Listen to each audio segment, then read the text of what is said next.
नमस्कार, मैं अजय साहू और देखना शुरू कर चुके हैं शोरगुल टाइम्स। कहानी सीक्रेट अमीरजादा के इस एपिसोड में पोप ने कहा, मैं तुम्हारे लिए कभी गलत नहीं सोचूंगा, और अपनी वाइन ग्लास से एक सिप लिया।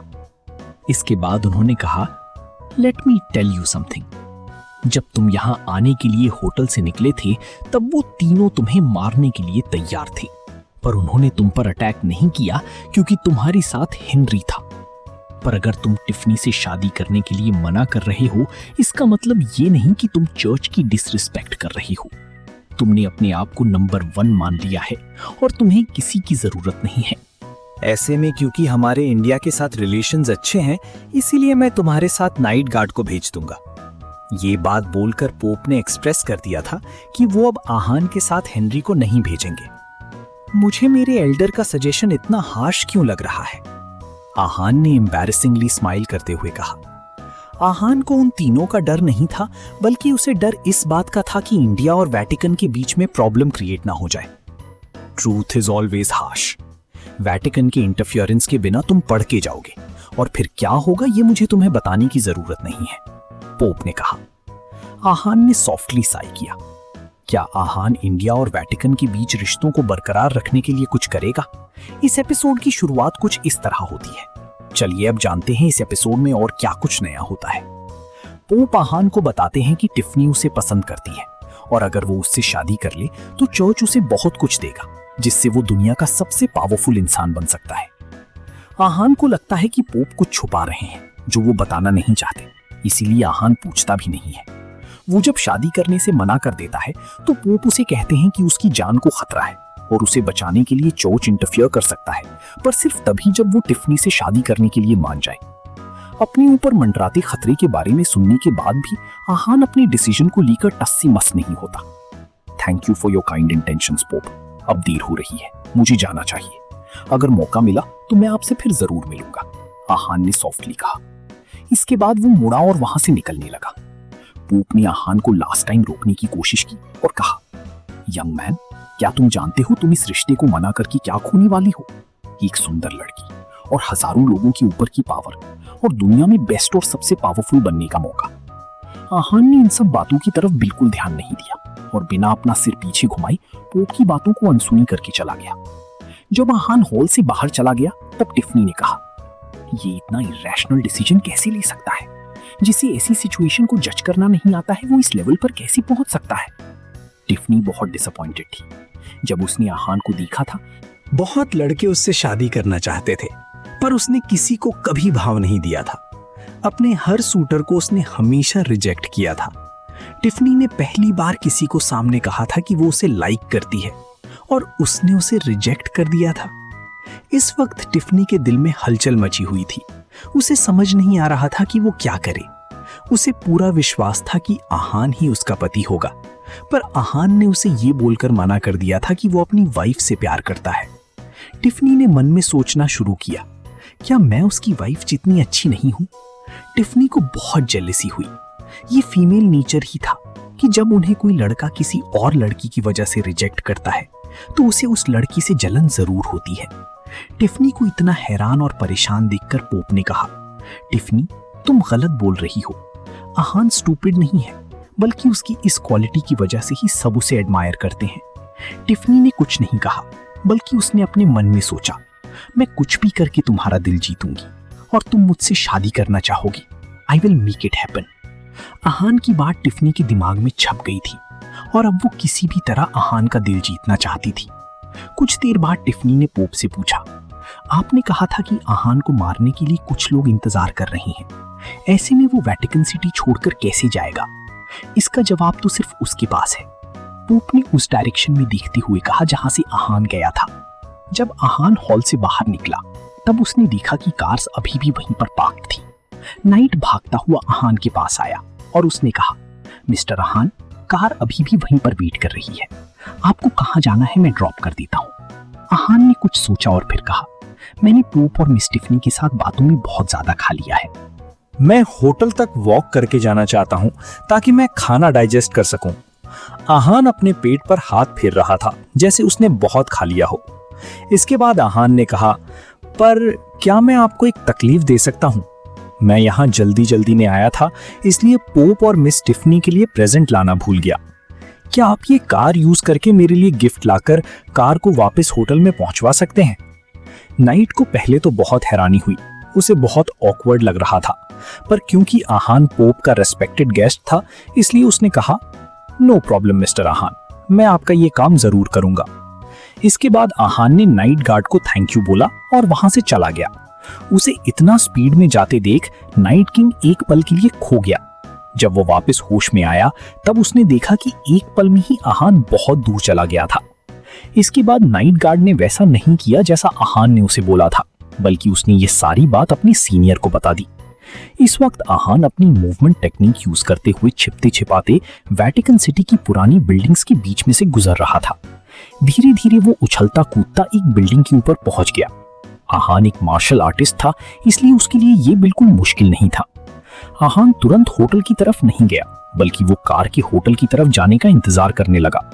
ये कार आहान की दुश्मनों के लिए डिस्ट्रैक्शन थी। वो जानता था कि अगर उसने सीधा यहाँ से निकलने की कोशिश की तो वो तीनों आहान को ढूंढ लेंगे और उसे जान से मारने के लिए तैयार हो जाएंगे। वो कार की मदद से अपने आप को बचा रहा था। जब उसने देखा कि कार वहां से चली गई है और होटल की तरफ जा रही है, तब आहान भी रात के अंधेरे में गायब हो गया। नाउ इज द टाइम, आहान ने मन में कहा। चर्च आने से पहले आहान ने वेटिकन सिटी का मैप अच्छे से देख लिया था। वो जानता था कि कहां पर एंट्रेंसेस हैं और कहां पर एग्जिट्स हैं। वेटिकन और रोम के बीच में उसने एक जगह ऐसी ढूंढ ली थी जहां से वो सेफली अपने होटल पहुंच सकता था।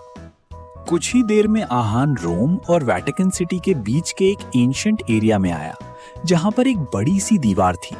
उसने वो दीवार जैसे ही क्रॉस की, वो एक बहुत लाइवली मार्केट में पहुंच गया।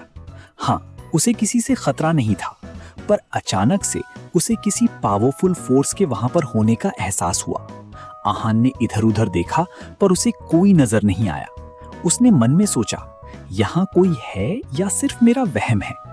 इसके बाद आहान को वो पावर कोल होना बंद हो गई और उसने खुद से कहा, शायद मेरा वहम ही था। उसने मार्केट के बीच में से निकलकर एक टैक्सी ली और उसे वेटिकन होटल चलने के लिए कहा। आधे घंटे में आहान अपने होटल पहुंच गया। उसने आसपास देखा और जब उसे कोई नजर नहीं आया तब उसने चैन की सांस ली। आहान का दिल भी डर की वजह से जोरों से धड़क रहा था, पर अब वो शांत हो गया था। आहान अब सेफ था, पर फिर भी उसके दिल में डाउट था कि सब कुछ इतना स्मूथली कैसे हो गया। सब कुछ बिल्कुल वैसा हुआ था जैसा उसने सोचा था। ऐसा होने के चांसेस बहुत कम थे, पर फिर भी ऐसा हो गया था। आहान अपने रूम में जाने से पहले अरमान के पास गया। उसने जब दरवाजे पर नॉक किया तब जाकिर ने दरवाजा खोला। आहान तुरंत अंदर गया और उसने अरमान और जाकिर को सारी बात बता दी। ये सब बातें सुनकर जाकिर ने कहा, पोप ग्रेट हैं, वो तुम्हें सिर्फ टिफनी के लिए नहीं कह रहे हैं, बल्कि फ्यूचर में तुम्हें पोप बनाने की भी बात कर रहे हैं। This proves that you are the hero in his eyes. इसके बाद जाकिर ने कुछ सोचा और कहा, मुझे समझ नहीं आ रहा है कि पोप क्या प्लान कर रहे हैं। Aahan, you have to be careful. Exactly, Zakir जो कह रहे हैं वो सही है। तुम भले ही बहुत इजीली एंशिएंट पैलेस से होटल पहुंच गए हो, पर मुझे इस वक्त बहुत घबराहट हो रही है, अरमान ने कहा। वो आहान को लेकर बहुत परेशान थे, क्योंकि वो नहीं चाहते थे कि आहान के साथ भी वही हो जो कुछ साल पहले उनके साथ हुआ था। अरमान का ये बात सुनकर जाकिर ने कहा, वो यहाँ इजीली पहुंचा या नहीं ये बड़ी बात नहीं है, बड़ी बात ये है कि वो यहाँ सेफली पहुंच गया। वैसे भी कल अलायंस लीडर हिमांशु आने वाले हैं। एक बार वो यहाँ पर आ जाएं, फिर हम यहाँ से निकल जाएंगे। हिमांशु का नाम सुनकर अरमान उदास हो गए, पर फिर उन्होंने अपने आप को संभाल लिया। हिमांशु वो नाम था जिससे सब डरते थे। आहान भी इस वक्त बहुत अनईजी फील कर रहा था और उसे इसका कारण भी समझ नहीं आ रहा था। इस वक्त वो एक गहरी सोच में डूब गया था। वेटिकन सिटी चर्च में पोप और हेनरी आपस में बात कर रहे थे। हेनरी ने पोप को आहान के प्लान के बारे में सब कुछ बताया। पोप हंसने लगे और उन्होंने कहा, what a smart and clever guy. Henry, आपको इस मैटर के बारे में क्या लगता है? पोप, टू बी ऑनेस्ट, मुझे लगता है कि आहान बहुत स्मार्ट है। उसे सही जगह, सही टाइम और सही लोग कंबाइन करके अपने मोमेंटम को सेट करना अच्छे से आता है। उसे पता था कि वो तीनों चर्च के आसपास उसे कुछ नहीं करेंगे। उसने कार की मदद से पहले उन तीनों को गुमराह किया और खुद सिटी बॉर्डर पर पहुंच गया। उसने बहुत स्मार्टली टाइम डिफरेंस क्रिएट किया और होटल पहुंच गया। हेनरी ने कहा। इसके बाद वो रुक गए और फिर कुछ सोचने के बाद उन्होंने कहा, पर मुझे लगता है कि उन तीनों ने जानबूझकर आहान पर अटैक नहीं किया। कार के एक साइड से साफ पता चल रहा था कि आहान उसमें नहीं है। वो तीनों आहान से नफरत करते हैं। आहान जैसे ही होटल से बाहर निकलेगा, वो तीनों उसे जान से मारने की कोशिश जरूर करेंगे। मुझे डर है कि वो तुरंत ही आहान की जान ले लेंगे, पोप ने कहा। पर फिर उन्होंने अभी अटैक क्यों नहीं किया? पोप ने सोचा। हेनरी को भी इस सवाल का जवाब नहीं पता था, इसलिए उसने भी ना में अपनी गर्दन हिला दी। अचानक से पोप ने कुछ सोचा और कहा, कहीं ऐसा तो नहीं है कि उन्हें पता चल गया है हिमांशु आने वाला है, या फिर शायद आ गया है? नहीं, ऐसा नहीं हो सकता है।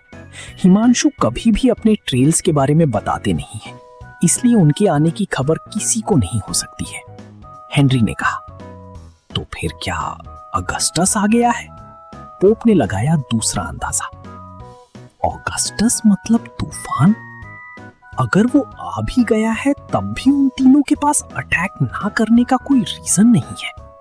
विलियम ऑगस्टस का स्टूडेंट था और आहान ने ही उसे जान से मारा है। मेरे हिसाब से उन तीनों को ऑगस्टस के साथ मिलकर आहान पर अटैक करना चाहिए था, हेनरी ने कहा। तुम्हारी बात भी सही है। फिर तो जो एक बात सबसे ज्यादा सेंस बनती है वो ये है कि उन्हें पता चल गया था कि तुम सीक्रेटली आहान का पीछा कर रहे थे, पोप ने कहा। हाँ, ये रीजन हो सकता है। वो तीनों भी मेरी तरह ट्रांसफॉर्मेशन रेल्म में है।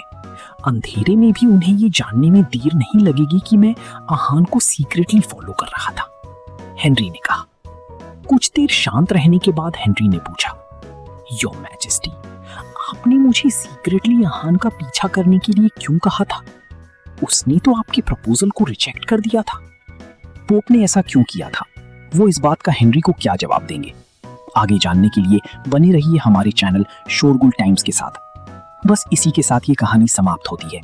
इस कहानी को आगे बढ़ाते हुए कल फिर मुलाकात होगी। आज के लिए बस इतना ही। अब कल तक के लिए इजाजत। नमस्कार, धन्यवाद।